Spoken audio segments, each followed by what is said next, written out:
ओम शांति। आज 29 सितंबर 2024 के अव्यक्त बाप दादा के अव्यक्त मधुर महावाक्य सुनेंगे।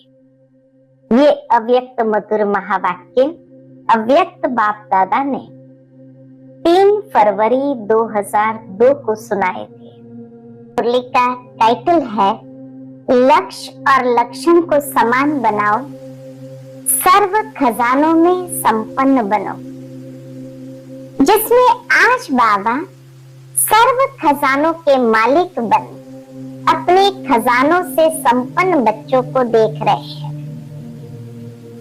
बाबा कहे जो खजानों से संपन्न होते हैं उनकी निशानी क्या होगी?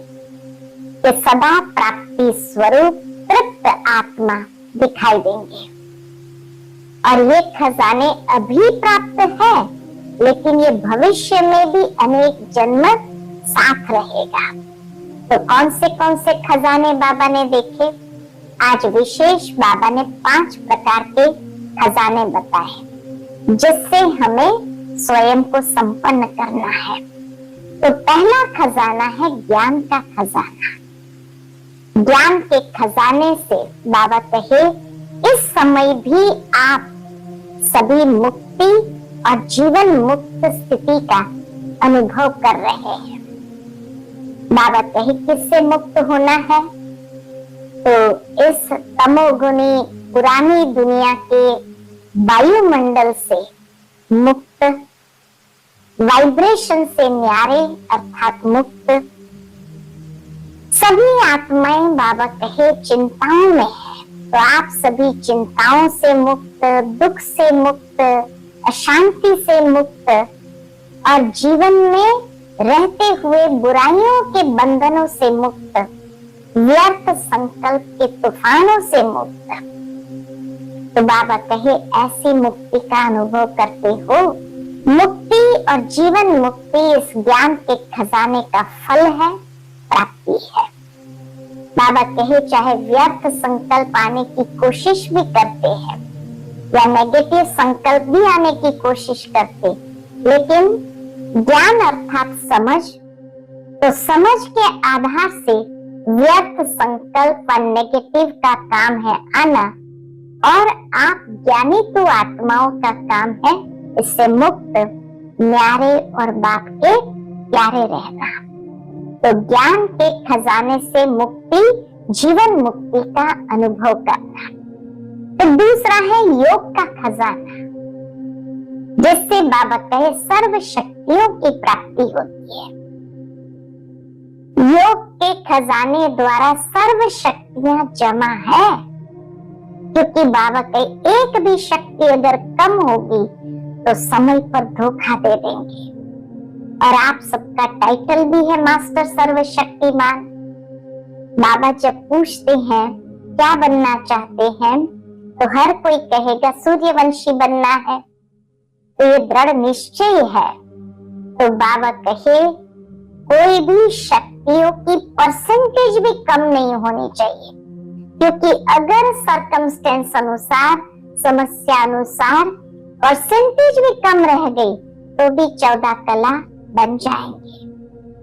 फिर बाबा समय की रफ्तार को देखते हुए कहते हैं बच्चे अब कब कर लेंगे, नहीं अब करना है। समय की रफ्तार तीव्र हो रही है, इसलिए जो लक्ष्य रखा है कि बाप समान बनना है, फुल पास होना है, 16 कला संपन्न बनना है, तो बाप दादा यही चाहते हैं कि लक्ष्य और प्रैक्टिकल में लक्षण समान हो। दोनों जब समान होंगे तब बाप समान बन जाएंगे। फिर तीसरा खजाना ज्ञान का खजाना से मुक्ति, जीवन मुक्ति का अनुभव करना। योग के खजाने से सर्व शक्तियों संपन्न बनना। फिर तीसरा है धारणाओं का खजाना, जिससे बाबा कहे सर्व गुण संपन्न बनना। जिस तरह सर्व शक्तियां कहा, ऐसे ही बाबा कहे सर्व गुण संपन्न बनना है। तो चेक करना है सर्व गुणों से भरपूर है। और चौथा है सेवा। तो बाबा कहे सेवा द्वारा सभी को अनुभव है, कि जब भी मनसा वाचा कर्मणा सेवा करते हैं तो उसकी प्राप्ति आत्मिक खुशी मिलती है। अगर सेवा की और खुशी नहीं हुई, माना वह यथार्थ सेवा नहीं है, कहीं न कहीं स्वार्थ आ गया है, कोई न कोई कमी है, इसीलिए खुशी नहीं मिलती। बाकी बाबा कहे सेवा का अर्थ है आत्मा अपने को खुशनुमा खिला हुआ रूहानी गुलाब खुशी के झूले में झूलने वाले अनुभव करे। बाबा कहे आपकी खुशी का प्रभाव भी ऐसा जो स्वयं पर, सेवा स्थान पर, सेवा साथियों पर और जिन आत्माओं की सेवा की उनके ऊपर और वायुमंडल भी खुश हो जाए, उसको कहते हैं यथार्थ सेवा का खजाना, खुशी जमा करना। और फिर पांचवा बाबा ने कहा संबंध संपर्क में। संबंध संपर्क में मिलता है दुआओं का खजाना। बाबा कहे संबंध संपर्क के आपके पास दुआओं का खजाना जमा है, चेक करो। माँ बाप की दुआएं तो है, लेकिन संबंध संपर्क में भी दुआएं लेनी है। अगर दुआएं नहीं मिलती है, ऐसी फीलिंग आती, तो समझो संपर्क संबंध में कोई कमी है। यथार्थ रीति अगर संबंध संपर्क है तो दुआओं की अनुभूति होनी ही चाहिए। बाबा कहे जब संबंध में आते हैं तो दुआओं मिल रही है, उसका प्रत्यक्ष प्रमाण है डबल लाइट रहना, बोझ नहीं महसूस करना। और जिनकी सेवा की संबंध संपर्क में आए वह भी डबल लाइट फील करेंगे। लेकिन होता क्या है, बाबा कहे डबल लाइट का अनुभव क्यों नहीं होता है? तो होता क्या है, चलते चलते देह अभिमान में आ जाते हैं। एक है स्वमान, एक है देह अभिमान। तो देह अभिमान को मिटाने का बहुत सहज साधन बाबा ने बताया कि देह अभिमान कैसे आता है, मैं शब्द से। तो बाबा कहे जब भी मैं शब्द बोलो तो याद करो मैं कौन सी आत्मा हूँ। मैं आत्मा निराकार हूँ, देह साकार है, साकार देह में प्रवेश किया है। जब ऐसे निराकारी स्थिति याद होगी तो निरअहंकारी स्वतः हो जाएगी। और जहाँ निराकारी स्थिति है वहाँ निरअहंकारी, और निरअहंकारी है तो निर्विकारी भी हो ही जाएंगे। फिर बाबा के सामने यूथ ग्रुप विशेष आया था, सारे वर्ल्ड से यूथ ग्रुप को बाबा ने निमंत्रण दिया था, दादियों ने विशेष निमंत्रण देकर के बुलाया था। तो बाबा वरदान देते हैं सदा आबाद रहो। बाबा के दुनिया में गुरु लोग तो आशीर्वाद करते हैं आयुष्यवान भव, लेकिन आयुष्य तो इस शरीर की जितनी है उतनी रहनी है।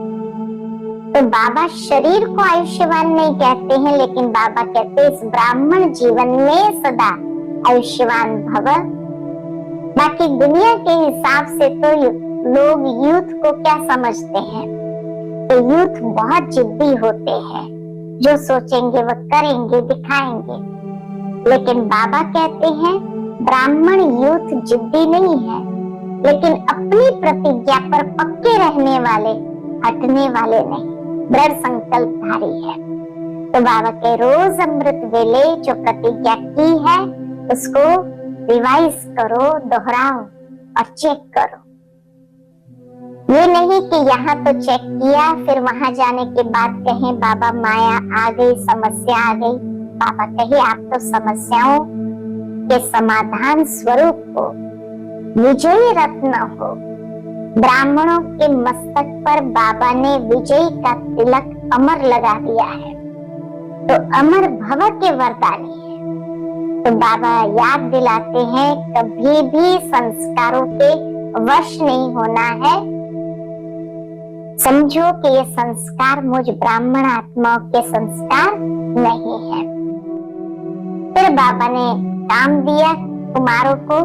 बाबा ने कहा ये एक एक कुमार विश्व को परिवर्तन करने वाले हैं। तो बाबा कहे अगली सीजन जब आओ तो बाबा काम देते हैं कि एक एक कुमार 10-10 कुमारों का छोटा सा हाथ का कंगन तैयार करके ले आना। और बाबा कहे अगर अपनी स्थिति लक्ष्य और लक्षण में को समान रखेंगे तो सेवा में सफलता होगी ही होगी। ये नहीं कि पता नहीं होगा नहीं होगा। तो अभी बाबा कहे विशेष अभ्यास करो। मैं निराकारी आत्मा साकार देह में प्रवेश कर रही हूँ। तो बाबा कहे समस्या नीचे रह जाएंगी और आप ऊंची स्टेज पर समस्या रूपी साइट सीन को देखते हुए पार करेंगे। आज के बाबा के अनमोल अव्यक्त मधुर महावाक्य